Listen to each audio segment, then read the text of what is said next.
Sejam bem-vindos a mais um episódio do programa Café com Pastores, um programa da nossa Igreja Presbiteriana da Pissarreira, onde os nossos pastores Alexandre Lessa e José Alex Barreto irão responder algumas de suas perguntas. Hoje, nós temos dois convidados especiais, o presbítero Salles e o nosso irmão Juan, que são os representantes do louvor da nossa igreja, que iremos falar sobre esse tema do louvor.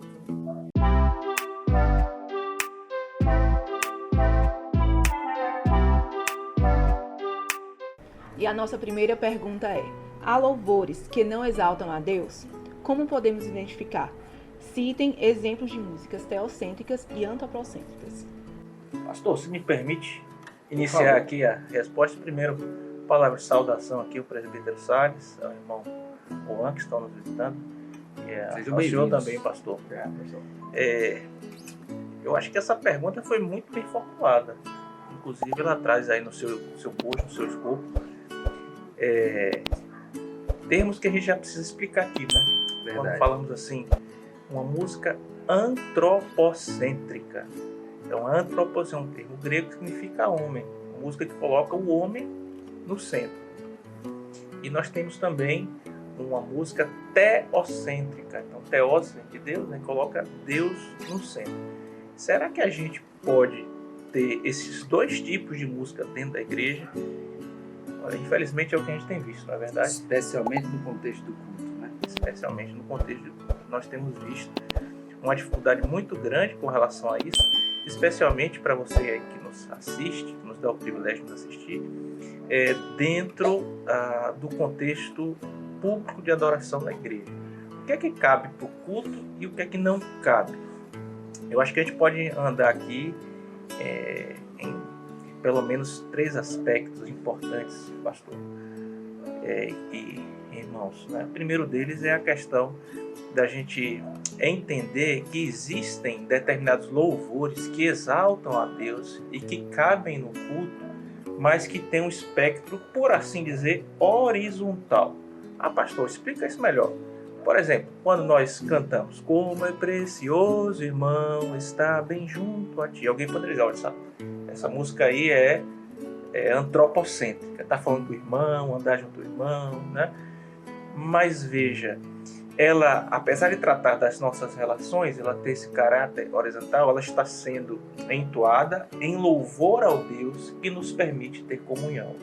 E aqui entra de vez em quando o papel daqueles servos que são colocados sob a autoridade do pastor para conduzir aquele momento específico, que às vezes dá uma breve palavra ali antes do louvor, explicar alguma coisa, como nós fazemos, né, pastor? Exato. Breves explicações para mostrar esse caráter horizontal. Agora veja, isso é completamente diferente das músicas que a gente tem ouvido por aí. Eu gostaria até de ouvir os irmãos a respeito dessas músicas que a gente tem ouvido por aí, músicas que às vezes exaltam a vingança, exaltam o homem, exacerbando aí o homem, o seu papel, e até deixando Deus, dizendo serem louvores, deixando Deus completamente de lado, né?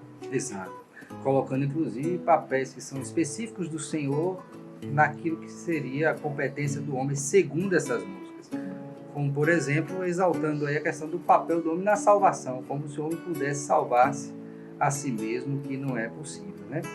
E me parece, pastor, que nós temos, inclusive, confessionalmente, além do que a Escritura estabelece, um padrão aferidor dos nossos cânticos no terceiro mandamento, na lei moral, quando ali diz respeito à questão relativa aos atributos de Deus, às obras de Deus, aos nomes de Deus. Então, se formos entoar qualquer música, cântico na igreja, deveríamos tomar isso como um parâmetro seguro, bíblico, confessional, para sabermos então se estamos cantando algo que exalte ou não ao Senhor.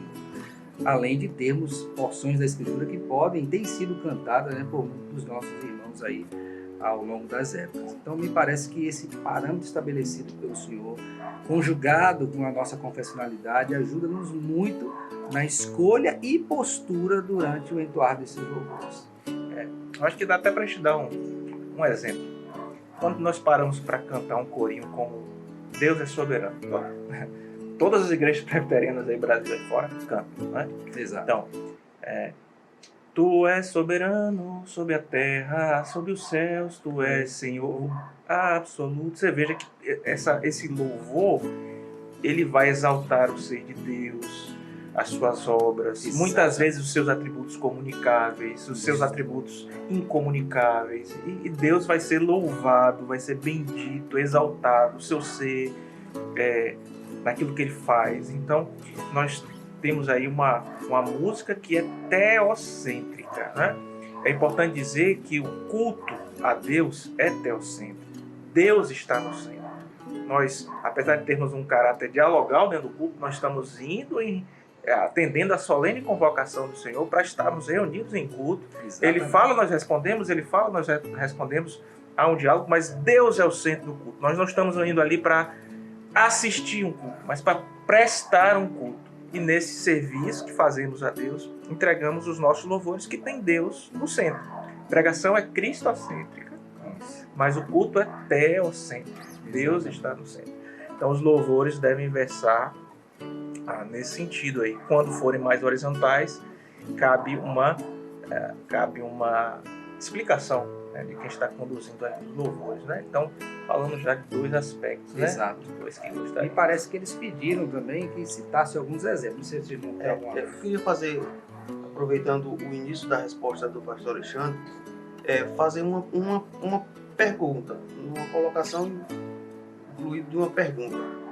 Pastor, o senhor acha que existem louvores que, embora sejam teocêntricos, que tenham um caráter de exaltação a Deus, sobretudo, que, embora tenham esse caráter, essas músicas não deveriam ser cantadas no culto, considerando que a música não inclui somente o aspecto de letra, mas também de ritmos, melodias.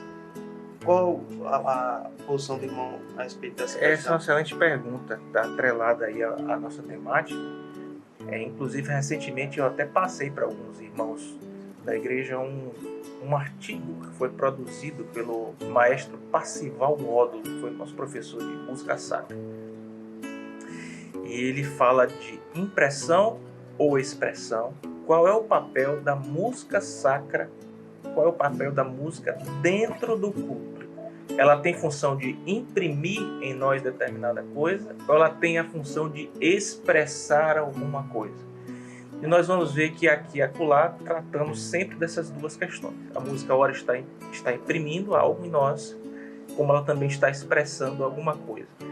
E aqui há todo um estudo que deve ser feito de melodia, de harmonia, de ritmo, né? A gente tem no nosso cérebro, por exemplo, o cérebro réptil, a parte mamal. Então, porções do cérebro que são ativadas diante dessas três partes que compõem a música.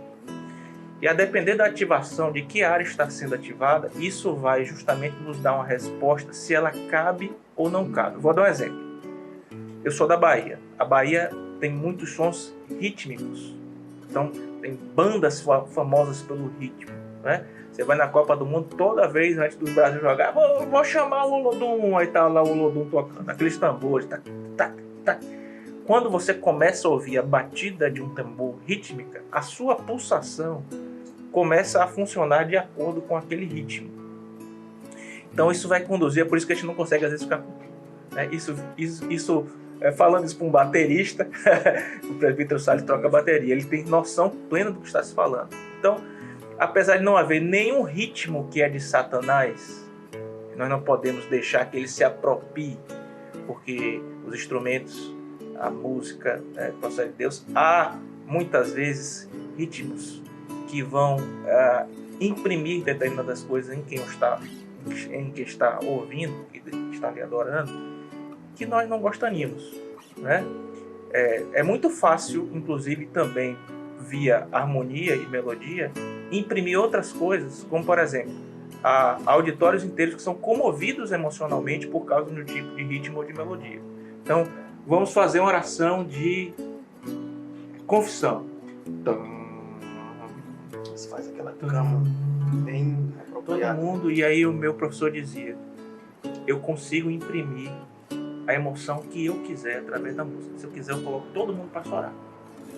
inclusive exaltando um aspecto da nossa, exacerbando um aspecto que deve estar presente na nossa adoração, mas que não é o principal dela.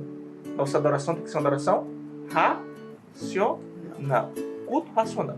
Se eu coloco uma harmonia altamente elaborada, com uma melodia altamente elaborada, eu vou estar, às vezes, exacerbando a parte emocional. E aí, pode, com isso, me escapar o aspecto racional que eu desejo focar no culto, para que as pessoas entendam o que estão cantando, meditem no que estão cantando. Como é complicado, né? Se a gente canta, por exemplo, se temos que perder famílias, bens, prazer. Aí se você elabora, faz aquele floreio e tal, fica lindo, mas as pessoas não estão cantando aquilo automaticamente. Você parou para pensar no que você está pensando? Se eu tenho de perder família, bem, prazer, se tudo se acabar e a morte enfim chegar, isso é muito forte. Você está proferindo, você está fazendo um voto diante do Senhor quando está cantando isso. Então, respondendo a sua pergunta, eu não sei se eu respondi como o irmão gostaria, mas a gente precisa tomar cuidado, sim, que tipo de ritmos coloca. Uma cidade que tem festas populares, né, que exaltam santos, etc., idolatria. Aí na época de festa junina você vai tocar. Não que o forró não seja um ritmo que possa ser minimamente utilizado. Ele pode, pelo menos na minha particularidade eu creio que sim. Mas, por exemplo, na época de São João, é complicado, né? Ou você tocar uma música em ritmo que é chamado de axé, é complicado. E em outros contextos fica mais complicado ainda, né? Então, apesar de terem letras, os outros elementos não vão a ideia mesmo de convir, né? Conveniência. E dentro ainda desse mesmo ponto, a questão da complexidade, como é tratado dentro do ramo musical, o virtuosismo.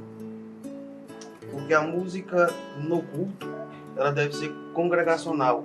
Então, fica difícil a gente pensar em uma música muito elaborada, muito virtuosa, para uma congregação inteira cantar, né? Às vezes você tem música que tem muitas nuances musicais, sobe tom, desce tom, vai de uma oitava a outra, e aquilo torna o canto difícil. Eu acho que a gente tem perdido muito isso, porque o canto no culto é congregacional. Olha, pastor, se o senhor me permite tratar uma questão aqui com relação a isso que o presidente Salles falou, eu acho que é importante isso aí, viu? Muito importante. Me permita só fazer uma digressãozinha com relação à questão do ritmo. Eu tenho que ter o entendimento de que tudo que nós fazemos precisa de conteúdo e forma. Tá? Não há como desassociar conteúdo da forma. Então, eu tenho uma letra que traz um conteúdo que tem que ser teocêntrico, e a apresentação disso no contexto de culto, no que diz respeito à música, tem que ter uma forma adequada, exatamente para me fazer refletir sobre aquilo, quer como expressão ou impressão, e fazê-lo de tal modo que não se perca o quê? A solenidade daquele ambiente. Então, isso aí precisa estar muito bem ajustado, observando inclusive as questões de ordem cultural, né? Porque a gente tem isso no nosso país. Escandaliza, né? E aí daqui a pouco, ao invés de estar trazendo algo que realmente edifique a vida das pessoas, você está escandalizando. Isso não quer dizer que a gente pode fazer tudo no culto, até porque quem nos regula é o Senhor, mas precisa estabelecer esse parâmetro, conteúdo e forma. Não é só a letra bonita, é a forma como ela é apresentada para a glorificação do nome. Inclusive, um cuidado, pastor, que a nossa igreja tem, e aí retomando um pouquinho mais do que o presbítero Salles falou agora, na última fala dele, o culto não é local de ensaio. A gente não coloca a criança para aprender no culto. E a pessoa, se a gente colocasse alguém para treinar, a ideia não é treinar. E o seminarista prega. Não, é outra coisa. O seminarista está ali porque ele já avançou em X tempo no seminário, ele vai pregar, mas ele já está sendo preparado, capacitado para isso. Você não vai colocar ninguém ali para estar aprendendo, né? Mas há um momento que foi perdido em muitas igrejas, não na nossa, graças a Deus, como foi a ocasião agora do ano passado. Nós cantamos uma muito linda, nova canção, muito linda aquela música, né? E Ensaiamos a pela manhã. igreja vai estar ali em um momento que não é um momento cultico, um momento de formação musical, e às vezes falta em muitas igrejas um desenvolvimento disso. Então, às vezes, o que é que está faltando? Irmãos, vamos ensaiar um hino tal. Que a igreja já canta, mas está cantando errado. Precisa ter um momento na escola dominical da igreja. Então, vamos sentar aqui, vai ser um momento de educação musical da igreja. Exatamente. Nós vamos ensaiar tal hino que a gente vai cantar à noite. Aí o pastor identifica. Olha, não cantamos bem a última vez. Vamos cantar isso aqui. Vamos ouvir aqui. Pega o playback lá da cultura cristã, que tem todos os hinos. Vê direitinho como está sendo cantado. Ensina. E outra coisa, tem igreja, inclusive, pastor, que aprende a cantar os hinos com divisão de vozes. E aí isso me lembrou a questão da elaboração, né, do virtuosismo da música. Veja, como somos uma igreja reformada, à medida que a gente ensina, a igreja está habilitada a fazer da forma como deve ser feito, não é verdade? Então, ainda que haja algum virtuosismo, não esse exacerbado, como o irmão falou, mas ainda que a música seja virtuosa no sentido de você poder apresentar divisões, né? E aí se você treinou a igreja para isso, fica tão lindo, né? E é para o nosso Deus, a gente tem que fazer. A música pode ser simples, mas não ser simplista, né? Não ser simplória. Exatamente. Pastor, infelizmente eu já vi um caso que músicas do mundo, aí na igreja cantando na versão gospel. E tristemente, hoje tem visto que se ultrapassou a questão da versão. As músicas do mundo têm sido cantadas na igreja. Isso é difícil, ao meu ver, porque pode estar expressando aí uma pobreza, né? Espiritual, no sentido de produção de letras e de músicas. Aproveitamento, inclusive, daquilo que já recebemos como tradição também, que não deve ser esquecido, né? E uma falta de senso de trazer para o contexto de culto ao Senhor aquilo que não deveria ser jamais colocado. É o teológico. Gravíssimo, né? É porque tem uma modinha aí de não chamar de igreja, é comunidade, né? Não tem, banquinho, MPB, né? Palestra na sermão. E quando esse tipo de igreja emergente que você vê aqui e acolá, isso gera muita dificuldade e toca também na questão do louvor. Exatamente. Bom, até aproveitando essa última fala do pastor e uma última consideração também do pastor Alexandre, o pastor Alex falou sobre a questão de produção também, né, composição. Acaba que muitas vezes, né, é buscado sim músicas até de fora do contexto bíblico e tem essa escassez de fato da produção de músicas pelos próprios músicos, né, cristãos, da própria igreja, da comunidade cristã, que de fato compartilha de uma fé saudável, de crenças de fato saudáveis e bíblicas. Então, eu vejo que há essa necessidade, esse despertamento para composição, né, de quem toca um teclado, toca o violão ali, ou quem já canta, né, buscar de fato desenvolver, continuar. A gente tem referência bíblica para a forma de cantar e forma de produzir. Os salmos e outros cânticos que tem na Bíblia servem como referência. Eu vejo dessa forma e foi uma das formas que eu busquei também desenvolver, né? Não apenas tocar, mas buscar produzir melodias ou até como referência ao texto bíblico. E aí fica esse incentivo também, né? Para os demais músicos. Com toda certeza.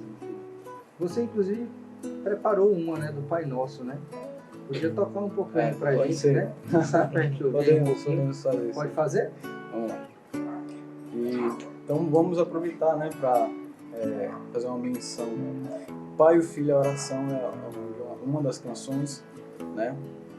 Vamos passar. Vamos cantar. Vamos cantar. Teocentricamente. Pedi com fé e terás, buscai e alcançarás. Batei a porta e ele te abrirá.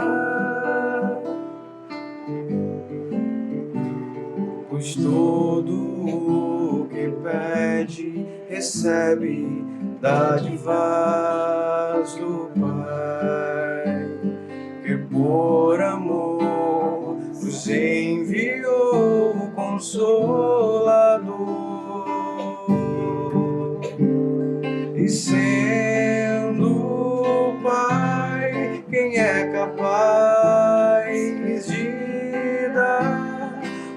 pedra ao filho que lhe pede um pão. Então, se vós sendo mal sabem dar o que é bom aos filhos, quanto mais o Pai que está no céu assistirá no que lhes for preciso. Tem uma cortadinha aí para economizar. Amém. Deus te abençoe, meu filho. Essa música, por exemplo, Juan, foi produzida na época da pandemia. Estávamos expondo a oração do Senhor, né? E Deus lhe concedeu a graça de preparar esta música. E que logo caiu no gosto de todo mundo, né? Graças a Deus. E é uma música porque ela é bíblica, né? Uma música bíblica, pode-se observar a letra dela, a sua melodia, a sua harmonia, tudo condiz com o contexto de adoração, de culto ao Senhor. E, logicamente, que traz um aprendizado bíblico. Porque quem decora, aprende a letra, canta aprendendo aquilo que são verdades de dispor do Senhor, a sua palavra, que diz respeito à oração, o cuidado de Deus para com o seu povo. Então aqui é um bom exemplo de uma música que deve ser entoada em louvor ao Senhor, em adoração a Ele. O terceiro aspecto que nós mencionamos, 3, seria justamente as músicas completamente equivocadas, né? Erros. Então, músicas como Sabor de Mel, que Exalta a vingança. exalta a vingança, horrível, né? Tem até músicas um pouco mais brandas que a igreja cantava, mas que são teologicamente muito equivocadas, como restitui, eu quero de volta. Você quer o quê, meu filho, de volta? E outras músicas, como Zaqueu, tem várias músicas aí que às vezes caem inclusive no gosto popular, mas se você for analisar, ela não cabe, né? Ser entoada, cantada no contexto da adoração pública e às vezes nem na adoração particular em casa, porque é equivocada teologicamente. Toda certeza. Tem uma nova que é falando, eu sou a casinha preferida do Espírito Santo. Os filhos preferidos. É tipo assim, ele tá se achando O máximo. o máximo. Né? Então, infelizmente se acha de tudo. Tudo isso revela a necessidade do conhecimento teológico para a produção de músicas. Amém. Corre-se grande risco de quem não tem e certamente vai trazer a igreja a cantar aquilo que não exalta o Senhor. E infelizmente, pastor, tem pessoas que pegam a música e guiam suas vidas não pela palavra, mas pelo que cantam, Exato. por causa da música ter o elemento mnemônico, né? Exato. Então grava facilmente e aí começa a nortear a vida pelo que está cantando, não por aquilo que está ouvindo na palavra. E aí eis um outro grande problema. E esse foi o nosso episódio do Café com Pastores. Lembrando que você pode enviar suas perguntas pelo nosso e-mail cafécompastores@ipepsarreira.com. E para não perder nenhum episódio desse bate-papo, se inscreva no nosso canal, ative os sininhos, ative as notificações e até os próximos episódios. Tchau, tchau. Um abraço, até mais. Deus abençoe.